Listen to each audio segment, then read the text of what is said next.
Thanks again for logging on to Wayne.com for Week 9 edition of Inside the Zone. Alongside Touchdown Tommy Davis, I'm Glenn Marini, and we have got plenty of football to talk about, but you know what's going to take center stage this week, and that is the Holy War. The Holy War. Catholic House divided. Dwenger-Luers hosting Bishop Dwenger. Snyder almost, if you're a fan of Dwenger-Luers, threw a wrench in that program last week, but Ramon Wright punching it in a two-point conversion in double overtime to keep the Saints undefeated. And you take a look at that game.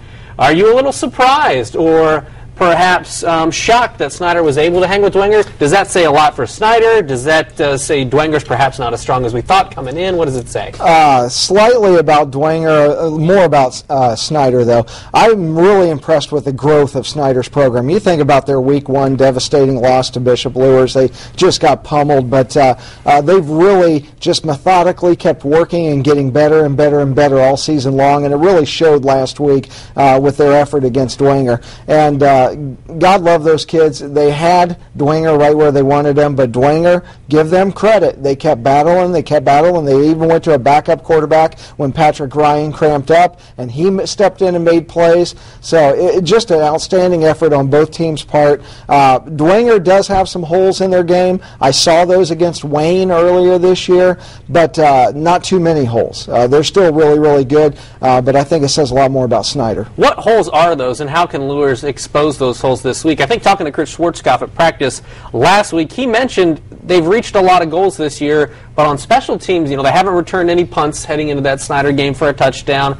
They hadn't been as productive on kickoff returns. So certainly that's something, given Ramon Wright being back there, that's something that you'd think they'd be successful at, but it's been a little bit of a downturn this season in that area. Well, I think defensively, even though their statistics are outstanding, there's been some things, just like they'll give up a run here or a big pass there. Their kickoff coverage unit hasn't been outstanding this year. Wayne returned to kickoff against him for a touchdown. And so little things like that. They have penalties early on in the game. But it seems like, against Wayne anyways, maybe Dwenger's kids were a little bit just lackadaisical and bored, maybe. Week after week after week, when you just kill people, it does become just kind of a ritual to go through the motions a little bit. But I think that they will be certainly fired up for the Luers game. I would think that they would play a pretty clean game with few turnovers and few penalties. When you take a look at special teams then heading in, as we'll break down the offense and defense here in a minute, you have to give, I think, the edge to Luers the way they handled Brebeuf this past week. They take the opening kick in the third quarter back for a touchdown. That's Quyon Maddox. Then on the ensuing drive, Brebeuf stalls. Kenny Mullen takes a punt back for a touchdown. We've seen both Quyon and Kenny do it, so it's not just one guy. No. And Stronzek is a great kicker. Probably, I think he's the best kicker I've seen in the SAC this year. So in that respect, if these teams are relatively evenly matched, you have to give, I think you have to give the special teams to Luers. Well, choosing between Dwenger and Luers is like choosing, do I want to go out with a hot chick from France or a Brazilian supermodel? Either way, I'm going to come out on top here. This is going to be a good selection. But I think the difference with Dwenger-Luers this year, and I'm not just talking about special teams, I'm talking about all facets of their game, they're more mature than they were last year. You remember last year, they played a ton of freshmen and a ton of sophomores, and those kids are now 12, 14 games older than they were last year. They've got the maturity, they've got the physical maturity, they're stronger and faster. Their team speed and their versatility is unbelievable, and I think that will be the difference this year in facing Dwenger. It's not the same Luers team that lost 62-0 last year to Dwenger. They're better, they're more talented, they're physically stronger, they're mentally tougher. In fact, I'm going to go out and talk to Coach Lindsay here in just a few minutes about their mental toughness and some of the challenges that they've faced over the last 18 games to grow as a team. And really, if I have to make a pick in this game, and I know whoever I pick, the other team will end up winning, I'm going to go with Dwenger-Luers. Now, I know Bishop Dwenger's kids will turn this around and say that we disrespected him or I disrespected him. Nothing could be further from the truth. Both are great teams. It's going to be a very close game. But Luers is a better team this year than they were last year, and their team speed and their team versatility is incredible. When you take a look at Dwenger-Luers' offense versus Dwenger's defense, you said you saw some holes against Snyder.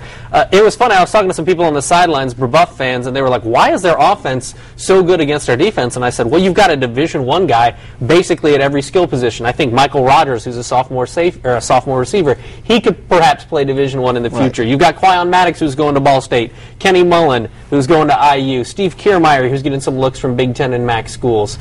James Kanapke, I think, could be a Division I quarterback perhaps in the future. Jalen Smith, you know, he may be a linebacker. Who do you key on? Yeah, exactly. I mean, they have, for a 2A school, for any school really, they've got so many Division I guys to give the football to. I mean, you just have to pick and choose, don't you? Oh, absolutely. Here was the telling sign that Bishop-Luers was going to be okay Friday night. The very first play of scrimmage, Steve Kiermaier, who is not known for his blazing speed, relatively speaking, compared to the other guys on his team, takes off for a 44-yard touchdown run. And he is just out-racing the Brebeuf defenders. That was a sign that Brebeuf had no concept of the team speed of Bishop-Luers.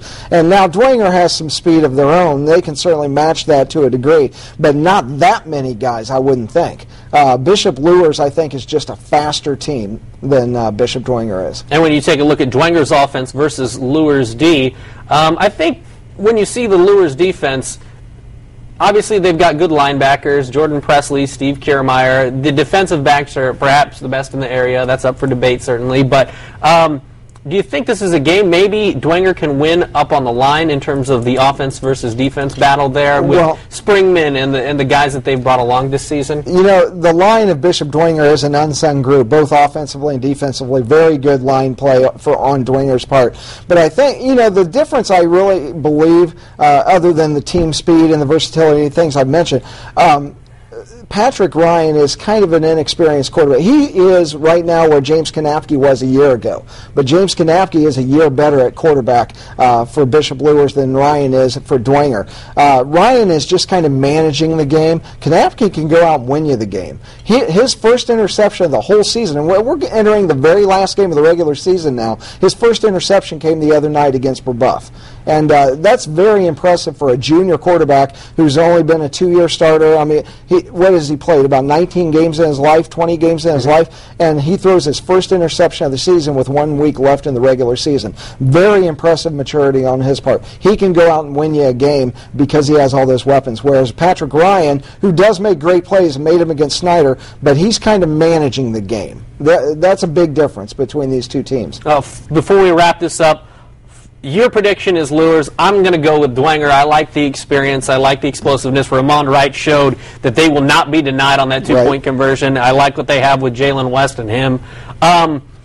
What's going to be the biggest key Friday night at Luers Field? I think Dwenger's ability to handle Luers' speed. That's going to be the biggest thing. Can they match up that speed at all 11 positions? That's what's going to really dictate this. And if Luers can have the big play capability that Matt Lindsay and his son, offensive coordinator, likes to call, if they can have some big plays, mentally it could just be demoralizing for Dwenger. Although I will say this, how much more demoralizing than being down 14 to Snyder in the fourth quarter can it possibly be? And Dwenger rallied from that. So I think the team speed is going to be the difference for Luers. I just cannot get 62-0. You know, I can't out of either. my head. I can't get that out of my head. I'm telling you, the French girl or the Brazilian girl, either way, we're okay. Yeah, it's not a bad way to choose. That's right.